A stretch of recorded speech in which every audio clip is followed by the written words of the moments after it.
Hello and welcome to Open. I'm Rhina Valentin, your host, Café con Leche for the next hour. Coming to you from BronxNet Studios, inviting you to get social with us online, that is. Tweet us and follow us on Instagram at BronxNet TV and like us on Facebook at Open BronxNet Television. And of course, while you're there, don't forget to follow moi on Twitter, FB, Instagram, Insta Stories, and LinkedIn at Rhina Valentin. So, the Visual Art Youth Empowerment Series, aka Yes Gallery, is a rotating exhibition space featuring artwork from Montefiore Medical Center's Child Outpatient Psychiatry Division. And this program is a collaboration between the Arts and Integrative Medicine program, along with the Fine Art Program Collection at Montefiore. And here to share more is Yes Gallery's co founder, Dr. Jenny Seham, and featured artist Joelle Trinidad. Hello and welcome.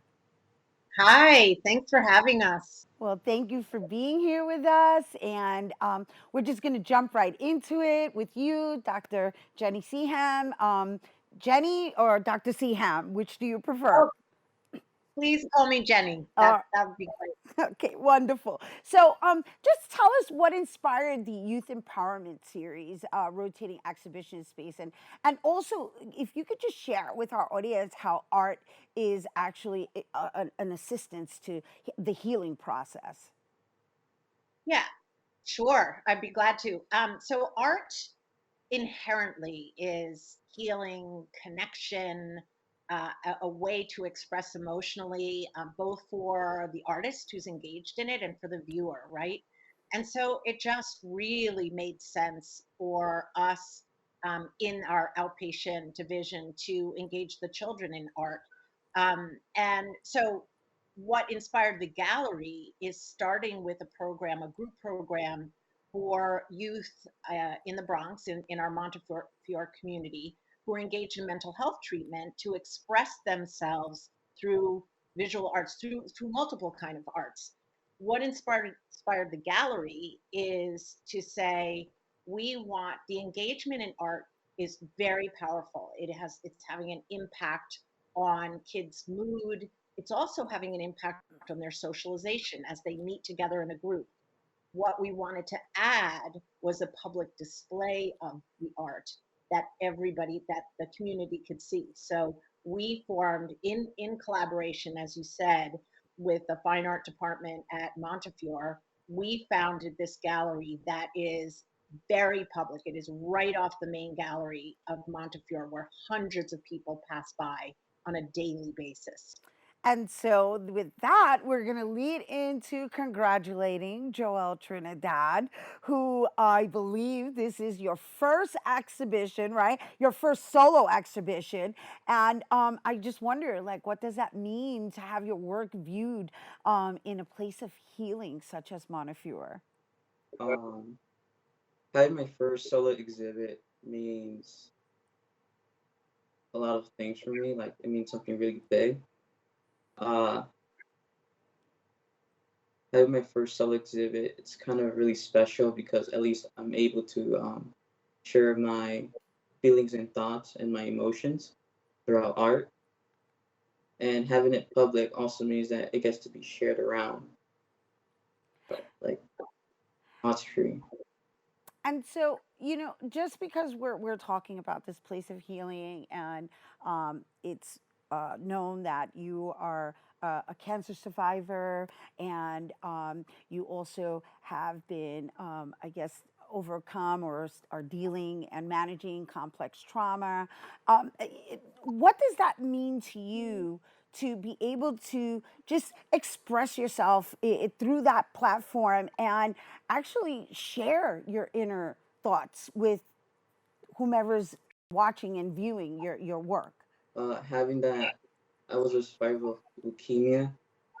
Uh, Technically, leukemia actually had a big impact toward my life, as well as before I was diagnosed with leukemia, having that my father had passed away.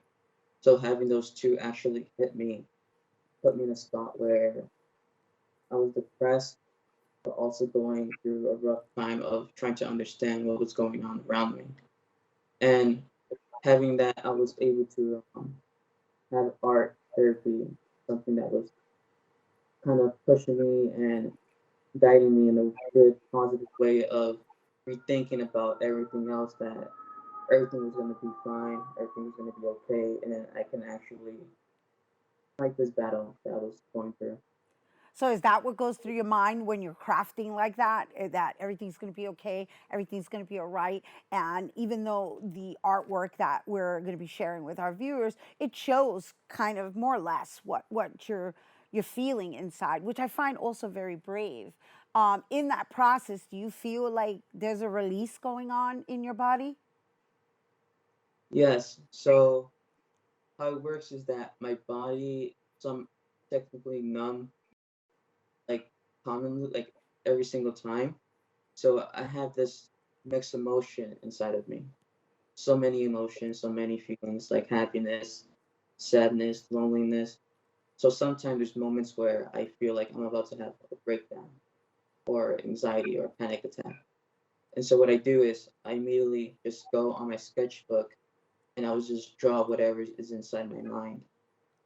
And so when I draw, I technically don't really know what I'm drawing until I show it to someone or somebody and they actually give their own thoughts about the drawing. And so exactly like the gallery, when I was able to actually show my drawings, many people actually gave their thoughts, their opinions, and what was behind those drawings. And it felt really special because it was really relatable, as well as that people were also able to relate with my drawings.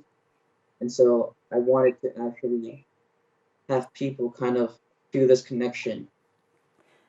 That's beautiful that you said that because that was going to be my next question to Jenny about the art being on display at the hospital. Um, do you find that having this art at the hospital and for patients and frontliners the same, is it? Do you find that it provides like a certain commonality within the human connection? Absolutely, 100%. And it's something that Joelle and I share. Really finding what's important is that this connection is being made. It's so powerful for the artists who are able to have their artwork displayed, but also what we hear. We actually did a study and we interviewed people walking through the gallery to find out what was this like for you? How did it connect to you? And we found, I even have numbers that there were people who expressed feeling stressed before they went through the gallery, and 93% of those people said, don't feel stressed anymore. And of those people, 100% said, I feel connected. I no longer feel disconnected. The hospital is a place of healing, but it's also a place of pain and Right, suffering and right. struggle. And when they walk through and connect, it's so powerful. We know that art is powerful, but there's another level here, right? With the work of Joelle and the work of some of the other youth artists who've been in the gallery, that they are connecting to other people, saying, this is our story, and our story is your story, and you can connect to it. That's so wonderful. Congratulations. And thank you so much for bringing it here to our viewers. But before we go, Jenny, how long is his work going to be on display? So a minimum of 6 months, and sometimes we extend just because there's such a demand. I want to tell you, when we take a gallery down to put up another one, people are saying, "No, don't take it down. Oh, we promise, we're putting something else up." And what I want to promise to you and to your viewers is that Joelle's artwork will find another home. And also, it is Joelle's wish. Joelle's become an AIM ambassador, Arts and Integrative Medicine. So he is an ambassador of this effort. And it is his wish for this work to go global. So we will be launching an online, yes, an online gallery featuring Joelle's work. So yeah, we will take it down to make room for a next group of youth, but his work will continue in another space, and also we'll be going global. Well, that's amazing. That is amazing. And thank you for sharing that. That is always what I always say to everybody, the silver lining behind what we've all endured, right? So aside from being able to experience it in person, now you have the opportunity to experience it wherever you may reside within the world, right? So thank you for that. Once again, that's Dr. Jenny Seham, Yes Gallery's co-founder, and Yes Gallery's featured artist, Joelle Trinidad. Congratulations again. And once again, everyone, Joelle's art is currently on view at the Montefiore Moses campus located at 111 East 210th Street in the Bronx. For more information, visit MontefioreFineArtsProgram.squarespace.com. And we do have to take a quick break, but when we return, we'll hear about BronxWorks, workforce development services provided to fathers. Don't go anywhere.